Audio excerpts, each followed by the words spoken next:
Jail है, निकलो यहाँ से। तेरे बाप ने खरीद के दी है? ये बेड मेरा है। लगता है तू जानती नहीं कि मैं कौन हूँ।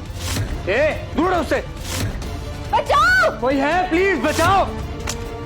यहाँ पर तो देविका बहुत मुसीबत में फंस गई है और देविका जेल में है और ड्रामा करती है सबके सामने। जी हाँ दोस्तों, लेकिन यहाँ देविका कुछ कर पाने वाली नहीं और सबके सामने सारी सच्चाई का भांडा फूटने वाला है। जी हाँ दोस्तों, यहाँ तो होली के स्पेशल दिन पर सुमन और तीर्थ दोनों एक होने वाले हैं, क्योंकि यहाँ तो तीर्थ बेगुनाह साबित हो जाने वाला है।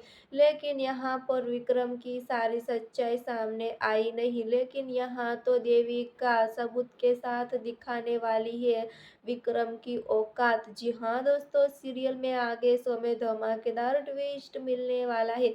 आगे देखने के लिए जुड़े रहे किरण सीरियल स्टोरी के साथ। सब्सक्राइब और कमेंट करके हमें जरूर बताना। फिलहाल लिए बस इतना सा।